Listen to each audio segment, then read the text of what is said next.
नमो नमः मित्रों, आप सभी का संस्कृत प्रिय क्लासेस में स्वागत है। मित्रों, आइए आज हम सभी माहेश्वर सूत्र को सीखते हैं और इसके बाद हम सभी प्रत्याहार निर्माण की प्रक्रिया को सीखेंगे। पहले आइए इसका वाचन कर लेते हैं, फिर इसके बाद प्रत्याहार सीखते हैं। अयुड़, ऋलृक, एओंग, अयौच, हयवरट, लड़, यमंगड़नम, झभय, घढ़धस, जब गढ़दस, खफ छठथ चटतव, कपय, सससर, हल। तो आप सभी भी मेरे साथ साथ इसका उच्चारण करें, यानी इसको बोलें, ताकि आप सभी भी इसको अच्छे से बोल सकें और आप सभी को याद भी हो सके। अयुड़, ऋलृक, एओंग, अयौच, हयवरट, लड़, यमंगड़नम, झभय, घढ़धस, जब गढ़दस, खफ छठथ चटतव, कपय, सससर, हल।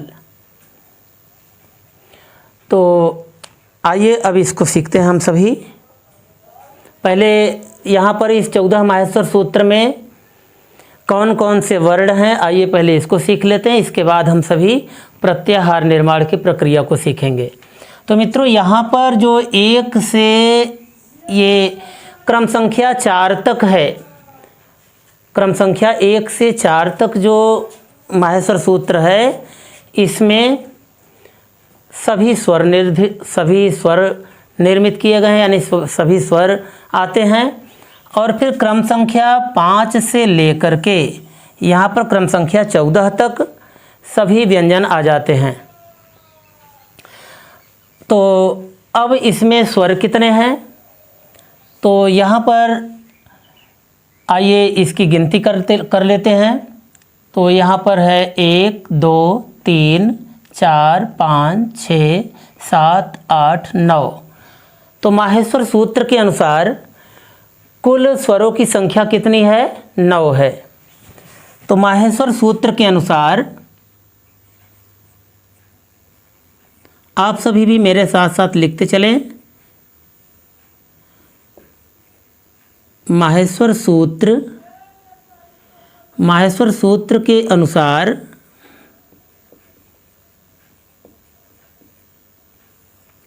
माहेश्वर सूत्र के अनुसार कुल स्वरों की संख्या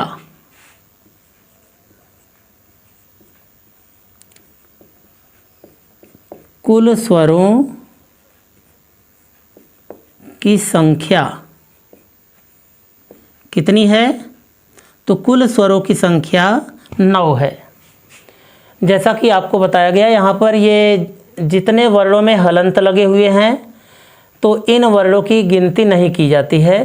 यानी कि ये जो इत संज्ञक वर्ण कहे जाते हैं, जिनमें हलंत लगा हुआ है, ये सभी इत संज्ञक वर्ण हैं और इनकी गणना नहीं की जाती है। तो यहाँ पर फिर से देख लीजिए कि प्रथम सूत्र में 3 वर्ण हैं और द्वितीय सूत्र में भी ये 2 वर्ण हैं और तृतीय सूत्र में भी 2 वर्ण हैं और चतुर्थ सूत्र में भी 2 वर्ण हैं। यानी अ, इ, उ ये 3 हो गए, ऋ, ऋ 2 और हो गए, यानी 5 हो गए। और तृतीय सूत्र में ए, ओ हो गया और चतुर्थ सूत्र में अय, औ यानी 2 और भी हो गए। तो 1 2 3 4 5 6 7 8 और 9। तो ये कुल 9 वर्ण हुए। अब इसके बाद यहाँ पर 5वें सूत्र से लेकर के 14वें सूत्र तक कुल व्यंजन हैं। अब कुल व्यंजन कितने हैं? तो यहाँ पर मित्रों ये ह वर्ण की आवृत्ति 2 बार हो गई है। तो यहाँ पर इस हयवरट के इस ह से लेकर के हल के इस ल तक कुल वर्णों की संख्या 33 है। तो यहाँ पर कुल व्यंजन वर्णों की संख्या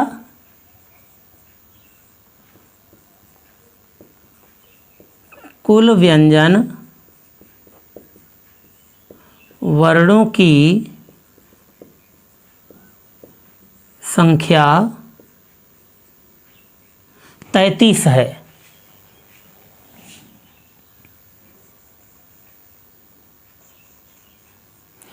कुल व्यंजन वर्णों की संख्या कितनी है?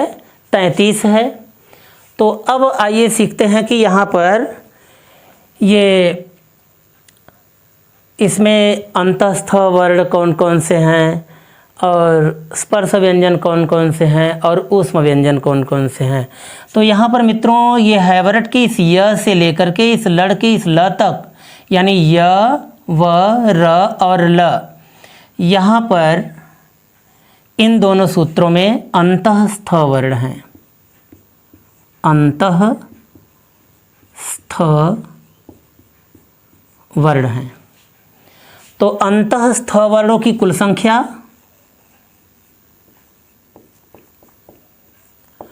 अंतस्थ वर्णों की कुल संख्या कितनी है? तो 4 है। य व र और ल कितनी है? तो य व र और ल, य व र और ल, ये कुल वर्णों की संख्या 4 होती है। अब यहाँ पर यहाँ से यानी कि यमंगड़नम के य से लेकर के कपय की इस य तक कुल स्पर्श व्यंजन हैं। स्पर्श व्यंजन, ये कुल स्पर्श व्यंजन हैं। तो स्पर्श व्यंजन की कुल संख्या कितनी है? तो स्पर्श व्यंजन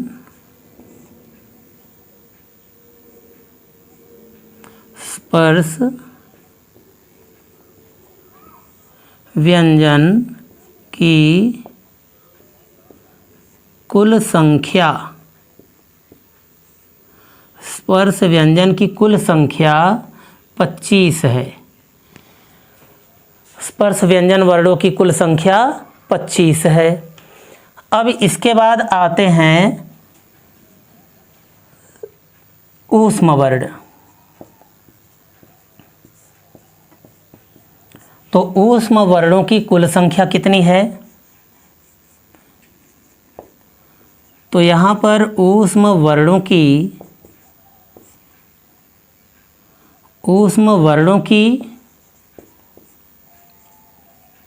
कुल संख्या 4 है।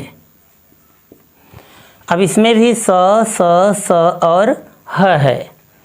तो यहाँ पर ऊष्म वर्णों की कुल संख्या कितनी है? 4 हैं। ये स, स, स और ह। तो अब यहाँ पर हम सभी देखते हैं कि स्पर्श व्यंजन में कुल कितने वर्ण हैं।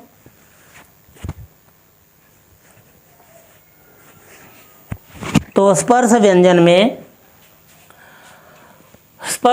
में कुल 25 वर्ण हैं। तो 25 वर्ण ये कौन कौन से हैं, इसको हम सभी कैसे याद करेंगे?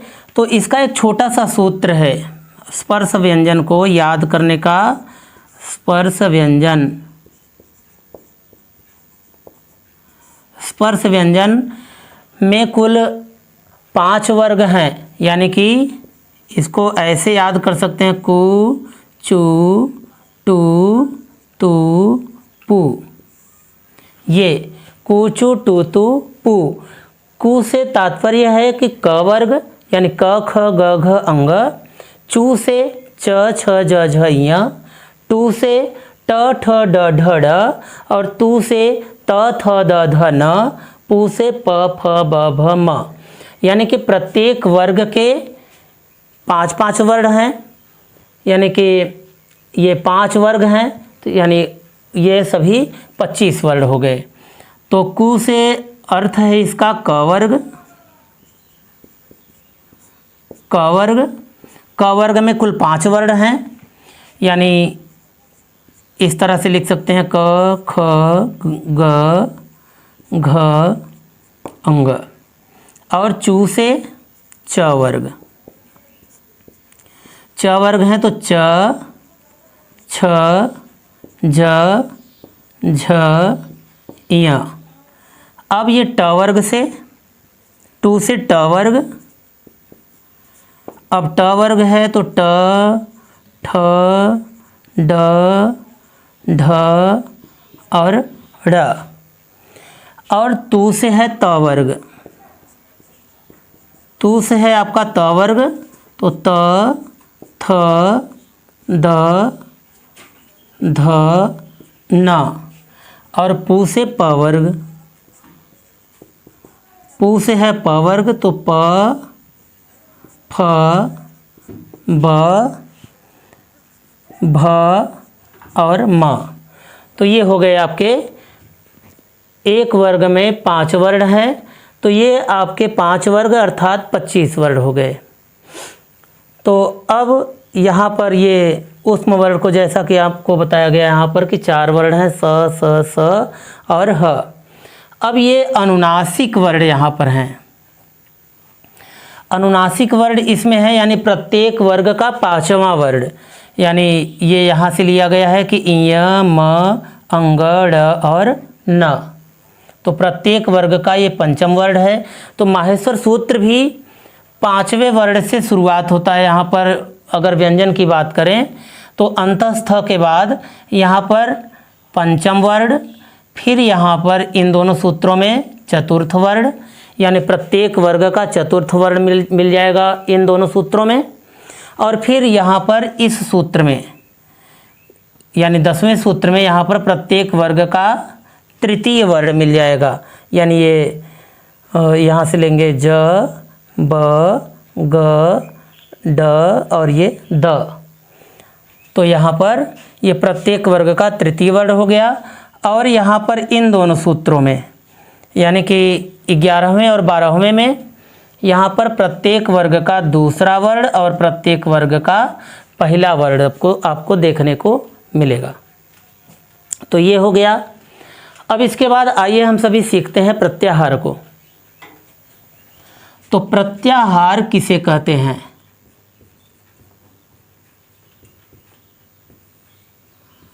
प्रत्याहार, तो मित्रों प्रत्याहार का अर्थ क्या है, आइए सबसे पहले इसको सीखते हैं कि प्रत्याहार किसे कहते हैं, प्रत्याहार का क्या अर्थ होता है और प्रत्याहार किसे कहते हैं। तो प्रत्याहार का अर्थ है, प्रत्याहार का अर्थ है संक्षेप।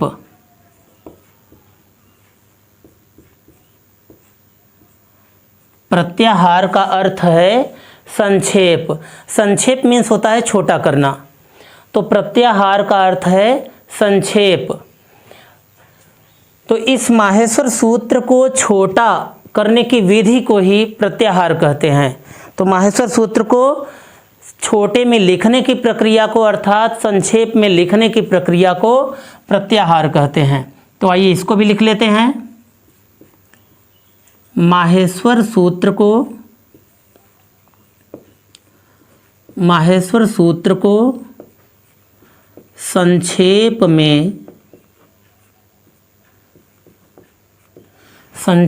में लिखने की विधि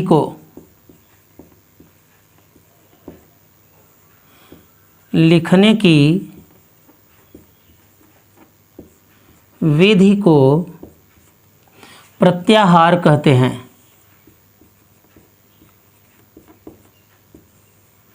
प्रत्याहार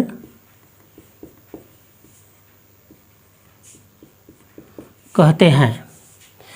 तो अब इसका नियम क्या है, प्रत्याहार बनाने का क्या नियम है?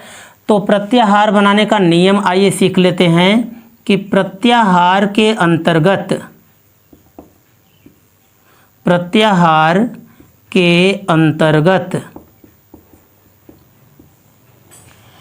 वर्णों की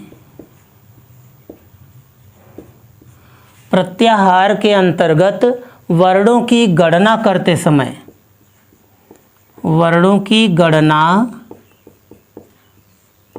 समय अंतिम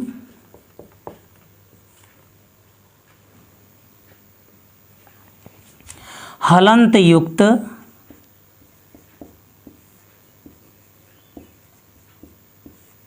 अंतिम हलंत युक्त वर्णों की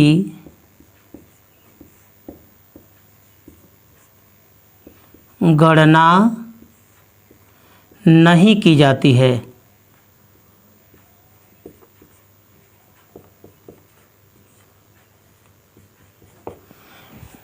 प्रत्याहार के अंतर्गत वर्णों की गणना करते समय अंतिम हलंत युक्त वर्णों की गणना नहीं की जाती है।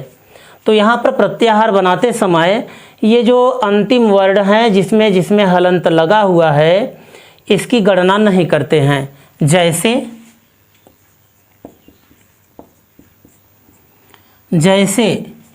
अब यहाँ पर अब यहाँ से अ क, ये अ यहाँ से ले लिया हमने और क यहाँ से ले लिया तो अक हो गया।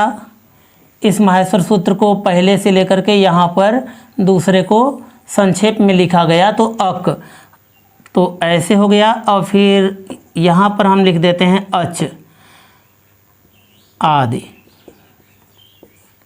तो इस तरह से यहाँ अ से लेकर के यहाँ च तक के माहेश्वर सूत्र को संक्षेप में लिख दिया गया यहाँ पर, तो अच हो गया। तो आइए अब इसकी प्रक्रिया को समझते हैं। जैसे अब अक में कुल कितने वर्ण हैं, तो अक में अब कुल कितने वर्ण आते हैं, तो जैसे अब हम यहाँ से अ से लेकर के यहाँ इस क तक के वर्णों को यहाँ पर लिखेंगे। लेकिन अब यहाँ पर क्या नियम में है इसके कि प्रत्याहार के अंतर्गत वर्णों की गणना करते समय अंतिम हलंत युक्त वर्णों की गणना नहीं की जाती है। तो जिसमें जिसमें हलंत लगा है उसकी गणना हम नहीं करेंगे, यानी इन दोनों अक्षरों में लगा हुआ है तो इन दोनों अक्षरों को नहीं लिखेंगे, बाकी जितने अक्षर में हलंत नहीं है उसको यहाँ पर लिख देंगे। तो यहाँ पर हम लिखेंगे अ, ई, उ, री और री। तो इस तरह से अक प्रत्याहार में कुल 5 अक्षर मिल गए हमको, अ, ई, उ, री और री। तो इस तरह से आइए अब हम सभी दूसरा सीखते हैं। दूसरा प्रत्याहार जैसे हमने कहा इक, तो इक प्रत्याहार में कुल कितने वर्ण हैं, तो आपको इसमें ई कहाँ दिखाई पड़ रहा है, ये ह्रस्व ई। ह्रस्व मीन्स होता है छोटा, तो ह्रस्व मीन्स होता है छोटा, ह्रस्व मीन्स छोटा और दीर्घ मीन्स बड़ा। दीर्घ मीन्स बड़ा। तो ह्रस्व ई यहाँ पर हमको दिखाई मिलती है और क यहीं पर फिर से मिल गया, तो ई यहाँ से ले लिया और क यहाँ से, तो इस माहेश्वर सूत्र को यहाँ से संक्षेप किया गया है। और अब इसमें नियम क्या है कि प्रत्याहार के अंतर्गत वर्णों की गणना करते समय अंतिम हलंत युक्त वर्णों की गणना नहीं की जाती है। तो यहाँ पर जिसमें हलंत लगा हुआ है इन दोनों अक्षरों को छोड़ करके बाकी हम वर्णों को लिख लेंगे। यहाँ पर अ नहीं लिखेंगे क्योंकि यहाँ पर अ को नहीं कहा गया है, ई से कहा गया है, तो यहाँ से ई से शुरुआत करते हैं, ई, उ, री और री। तो यहाँ पर ई, उ, री और री, ये इतने वर्ण हो गए, 4 वर्ण आ गए। अब हम देखते हैं कि एच प्रत्याहार में कुल कितने वर्ण हैं। एच प्रत्याहार में कुल कितने वर्ण हैं, तो एच प्रत्याहार देखिए यहाँ पर ए यहाँ से लिया गया है और च यहाँ से लिया गया है, तो इन दोनों सूत्रों को शार्ट किया गया है यानी संक्षेप किया गया है। तो यहाँ पर ए, ओ, ऐ, औ इसको लिखेंगे और ये अंग और यहाँ पर च में हलंत लगा है तो इसको छोड़ देंगे। तो आइए इसको लिखते हैं ए, ओ, ऐ और औ। तो ये हो गए।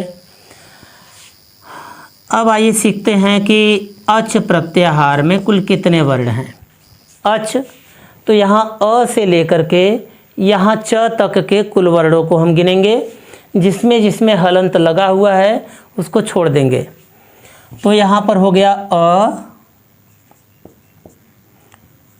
ई, उ, री, री, ए, ओ, आय और आओ। तो यहाँ पर लिखेंगे आए, आओ। तो ये हमारे हुए अक्षर अ, ई, उ, री, री, ए, ओ, आए, आओ। कुल 9 वर्ण हो गए। तो इसी तरह से इसमें कुल लगभग 42 प्रत्याहार बनाए जा सकते हैं। हम सीखते हैं कि यड़ प्रत्याहार में कुल कितने वर्ण हैं। यड़ प्रत्याहार में तो यहाँ पर देखिए य लिखा गया है और यहाँ पर ड है। तो यहाँ इस हैवरट के इस य से लड़ के इस ड तक का सूत्र संक्षेप किया गया है। तो यहाँ पर हो जाएगा य, व, र और ल। तो यहाँ पर हम लिखेंगे य, व, र और ल।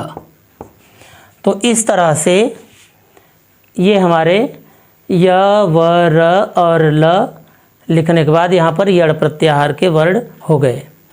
तो अब जैसे यहाँ पर है जस, जस प्रत्याहार में कुल कितने वर्ण हैं।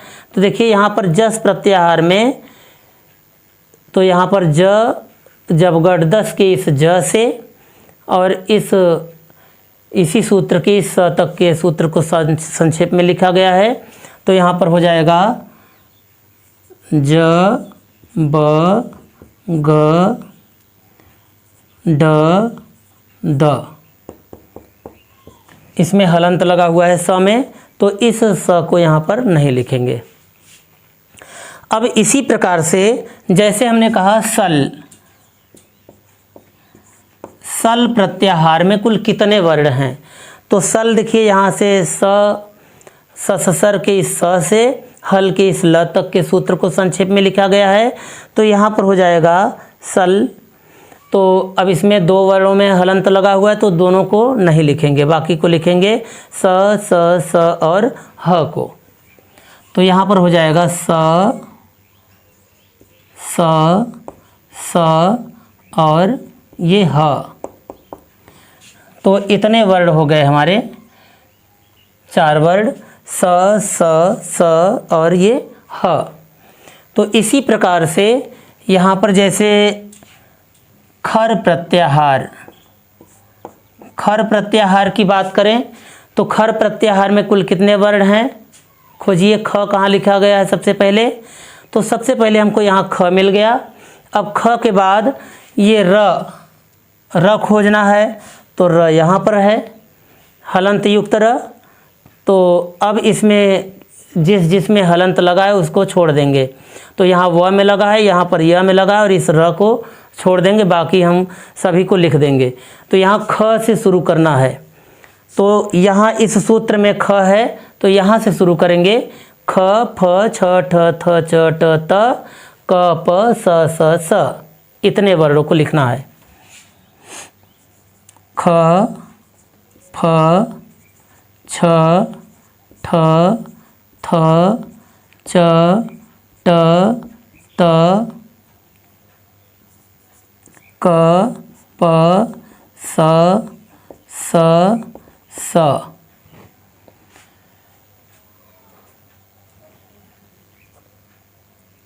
ख, फ, छ, ठ, थ, च, ट, त, क, प,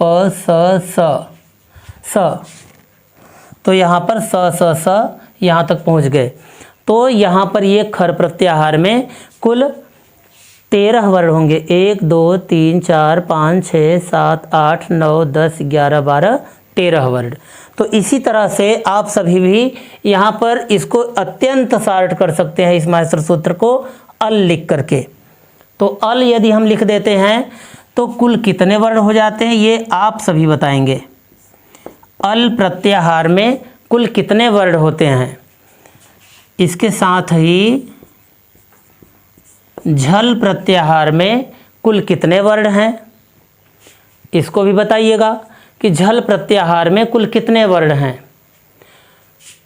और फिर आपसे और भी बहुत सारे इसमें प्रत्याहार बनाए जा सकते हैं, यानी 42 प्रत्याहारों का निर्माण हो सकता है। तो आप सबसे छोटा इस एंग प्रत्याहार में कुल कितने वर्ण होते हैं, इसको भी बताइएगा। तो ये 3 आपको होमवर्क दे रहे हैं, ताकि आप सभी भी इसको अपने मन से करके हमको कमेंट बॉक्स में कमेंट ज़रूर करें और साथ साथ लाइक कर दें। और अगर आप सब्सक्राइब नहीं किए हैं, आप चैनल पर नए हैं, तो आप चैनल को सब्सक्राइब भी करें ताकि आपको नए नए वीडियो प्राप्त होते रहें। धन्यवाद।